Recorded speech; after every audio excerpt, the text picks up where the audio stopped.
Hello there and welcome to the Bicycle Diaries. Well, here we are. It's already the beginning of February and here in the UK we're still in the middle of a fairly hard lockdown due to COVID. And I have to admit it's all starting to become a bit of a blur. I can't remember when we went into lockdown and I've got no idea how much longer we're going to be in lockdown. In fact, I'm starting to lose the plot a little bit. The rules here in the UK are actually very simple and very straightforward.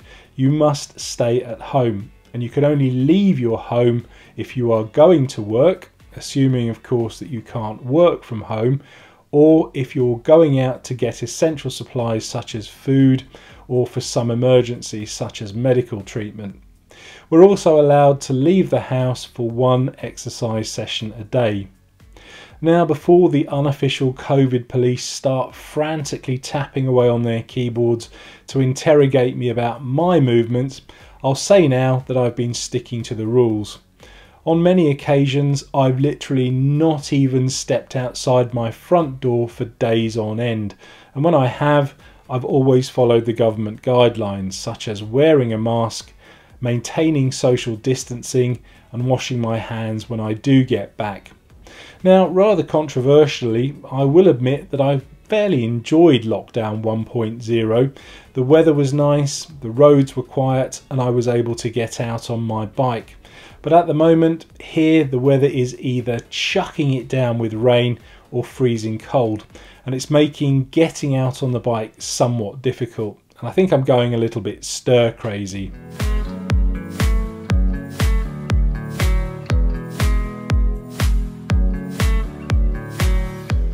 But thank heavens for the turbo trainer. On Monday I did my early morning fasted ride, and then on Tuesday evening I did the regular Jolly Good Velo meetup on Zwift, and Thursday I actually managed to get out and do a bit of a ride.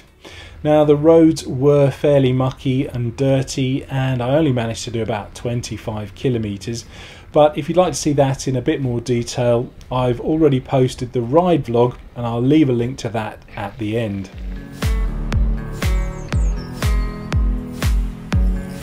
Now, when I posted that ride vlog on Sunday evening, there were so many comments about the lack of mudguards on my Specialized. I think I must have replied to about 7 or 8 people with the same thing, saying that I was unable to actually fit mudguards on there. Now, the situation there is that a few weeks ago I went down to a bike shop where somebody told me they had this very special supply of super duper mudguards that would fit onto my Specialized. But when the chap down there tried to actually fit them, he said that it was very, very difficult, if not impossible. And that was down to the lack of clearance between the brake calipers and the tyre. So at the moment the Specialized is without mudguards, but who knows, that may change in the future when I find a different solution.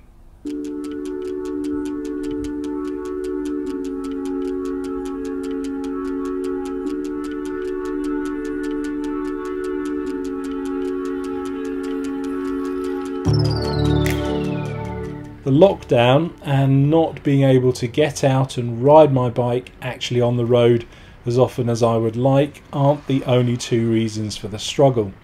I've also got some weird chest thing going on that basically results in me not being able to get my breath when I'm cycling either out on the road or on the turbo trainer. Now, I'm not really sure where this is coming from. A little while ago I was diagnosed with exercise-induced asthma, which makes it a little bit tight down there, but that's not usually a problem for me. The other solution could be that I've got some mild chest infection going on, but where I would get that is anybody's guess because my contact with other people at the moment is extremely limited. Kind of exercises that I'm put together as examples. And I've explained why they're good. And there's also another little workout coming up on my channel showing you. On Saturday I did have a little bit of a first for the channel, and that was a live stream with a guest. And on Saturday the guest was Chris Bird, who's my fitness instructor friend, and we had a nice hour-long session on the live stream, and we were talking about all kinds of things ranging from HIIT sessions to cadence to FTP levels. Now the live stream session is still on YouTube for you to watch, and if you liked it, then I'm sure we could do some others, and we might even be doing a live stream of one of Chris's turbo trainer workouts, but obviously that's going to have to wait until the COVID situation has been sorted.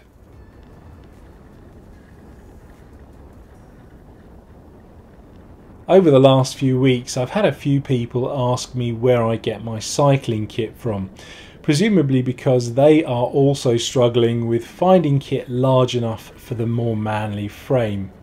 Well, there are a couple of companies out there, but the problem there is that I don't really like their designs. So I've taken charge of it and I've made some of my own.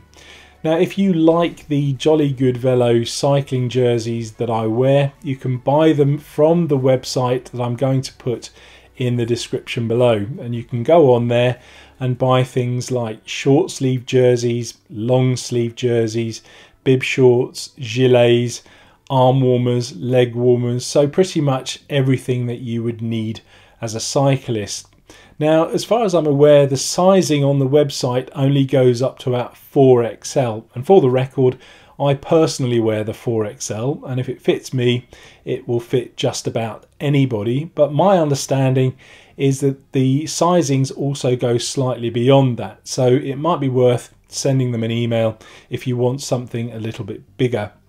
The good news is that Godfrey Sports, who make the cycling kit, will also ship to virtually anywhere in the world, and the turnaround time is only about 14 days. So if you'd like some cycling kit that fits, check out the link below, and I'm sure there's something on there that will suit.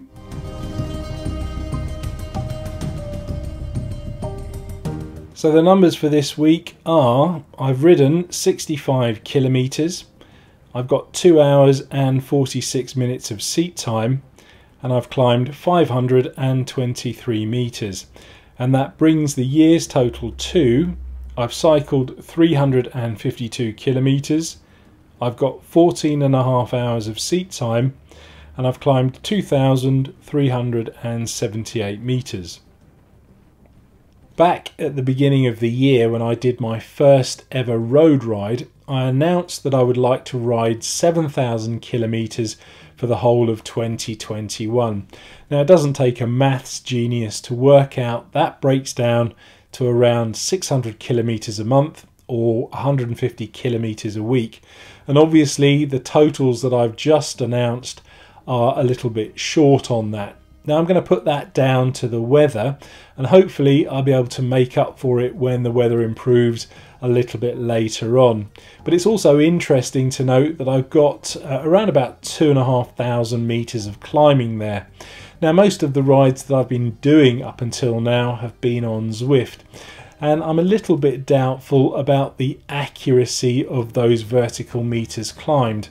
Although I have been using a smart trainer, which applies a little bit of attention to the flywheel there to simulate the gradient. So the coin's still in the air for me about, you know, have I actually climbed those meters, or is it just a figure on paper? The weather this week is not looking good. In fact, it's forecasting either torrential rain or snow, so that means a renewed effort for me on the turbo trainer if I stand any chance of getting my 5 hours of seat time. At the moment, it's looking highly unlikely that I'll be able to get out and do an actual road ride, but then I say that pretty much every week and I still manage to go out and do one. Thanks for watching.